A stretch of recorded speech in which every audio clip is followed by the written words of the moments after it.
Hi, welcome to 10-Minute Murder, brief and bingeable true crime. I'm Joe, the host. Thank you for joining this episode today. Over the weekend, I was asked, what would I do with this podcast if there were no more murder stories to talk about? And I'll tell you how I responded to that. First of all, I'd be ecstatic. No more murder stories means no more murder, so that would make me happy. So the podcast would probably transition to something like, I don't know, I could take up crocheting. We could talk about crocheting. I don't know how to do that, but we could figure it out together, right? Or I know zero things about soccer, and the city that I live in just got a soccer team, club. What do you call it? I guess it's a club, team. I don't know, but we got one, and I want to go to some games, but I know nothing about what's happening. So it could be a podcast talking about my journey to figuring out how soccer works. I don't know, but the point is, it's not going to happen, unfortunately.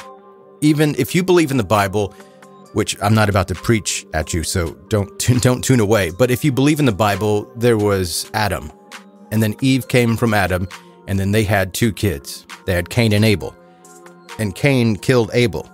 So at one time, you had 4 people on the planet total, and one of them killed another one. So in the beginning of people times, you had murder. And even if you don't believe in the Bible, you know that even before the written history, people were killing each other. So unfortunately, the podcast is going to stick around because murder almost seems inevitable. And it sounds depressing to say, but it is the reality.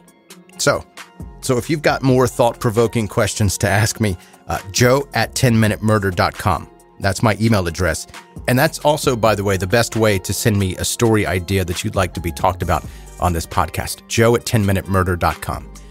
And if this is your first time listening to 10-Minute Murder, please subscribe now so that you can catch up on all the back episodes and never miss any of the new ones. Connect with me on social media. See the visuals that we're talking about here on the podcast. And if you like this episode, please leave a rating and review on Apple or any place that's possible. Your positive feedback is very much appreciated. You can go to 10minutemurder.com for all things related to 10-Minute Murder. Now to today's story.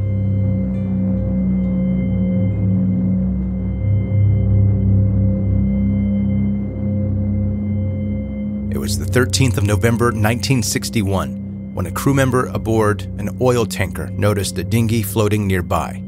A man stood on it, waving his arms in the air and screaming for help.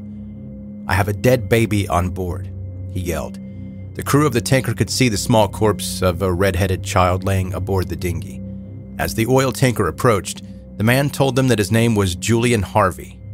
Julian told the crew that he was a skipper for a vessel named the Bluebelle until it sank the previous evening.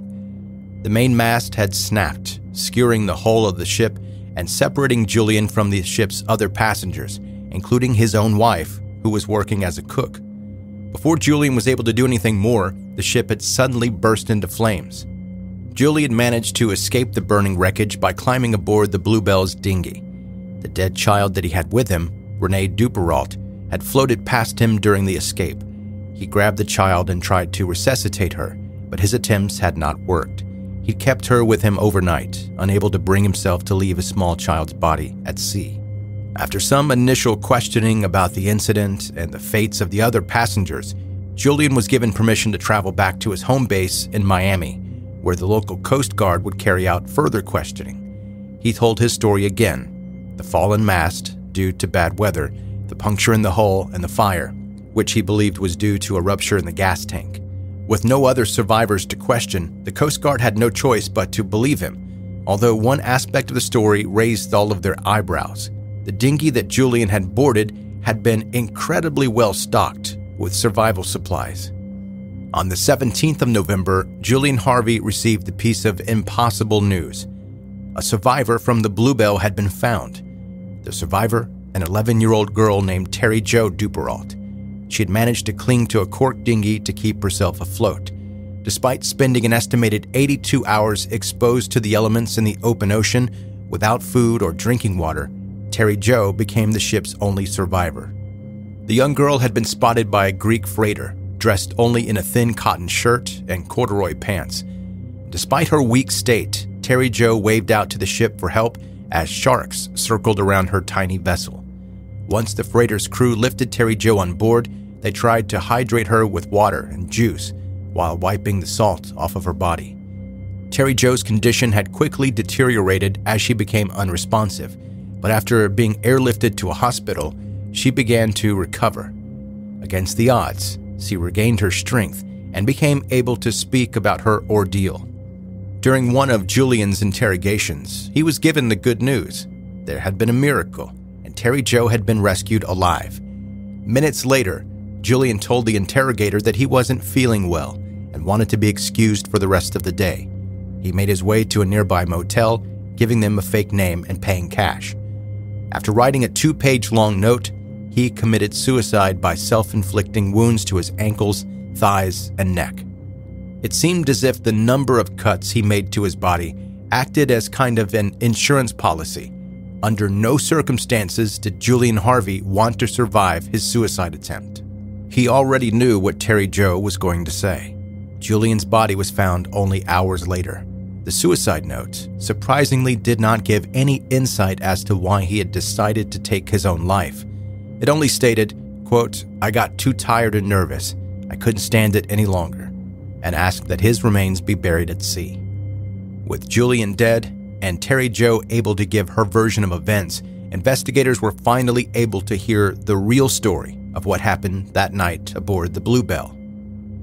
At the age of 40, Arthur Duperrault had finally saved the money to take his family on the adventure of a lifetime, a week-long cruise on a chartered yacht, traveling from Florida to the Bahamas.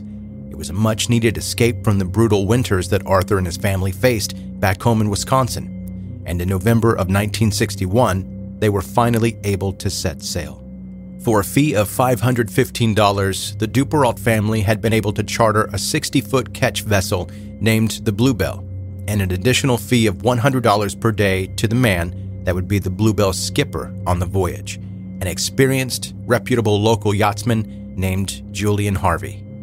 The Bluebelle left port in the Florida Keys on November 8, 1961. The Duperrault family relaxed on board and visited a range of tourist destinations to snorkel, sightsee, and go shopping for souvenirs. They finally made their port of call on November 12th before beginning the journey back to their starting point in Florida. That night, the ship's inhabitants had an Italian chicken dish with salad for dinner. For almost everybody on board, it would be their last meal.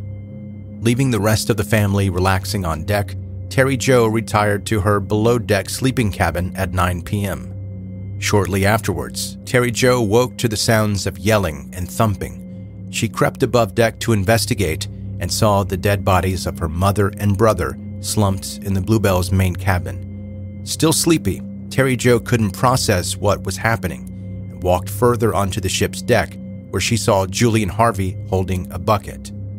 He saw her and violently shoved Terry Jo back below deck.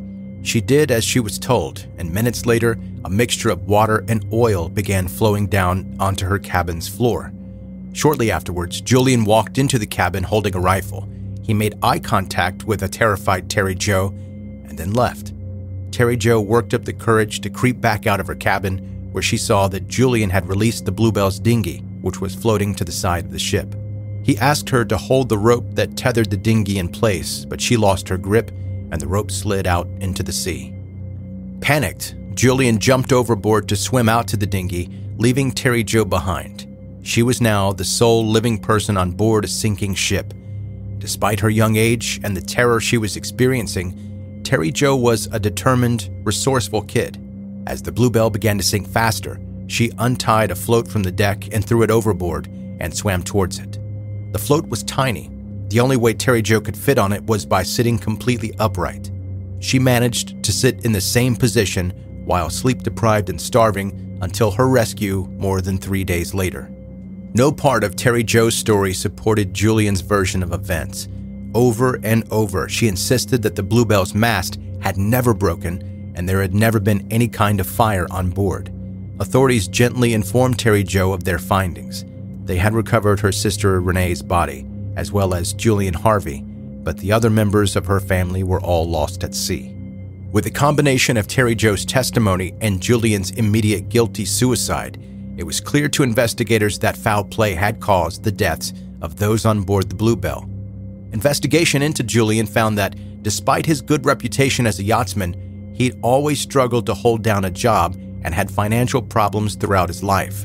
He had a history of collecting large insurance settlements from the sinking of boats, and one of his previous wives had died when Julian drove his car off of a bridge, leaving her in the water to drown while he made his way to safety. With this story in mind, an inquiry into Julian's actions proposed one main theory. His motivation had actually been to collect on his wife's double indemnity life insurance policy for a supposed accidental death. If his plan had gone successfully, she might have been the only victim. Possibly a member of the Duperrault family had caught Julian in the act, forcing him to kill the rest of the family as potential witnesses. 5 decades after escaping the Bluebelle, Terry Jo gave an interview where she stated why she believed Julian spared her life. She didn't think that it was mercy at all. Matter-of-factly, she said, quote, "I think he probably thought I would go down with the ship." And if she had, Julian Harvey would have lived his life as a free man.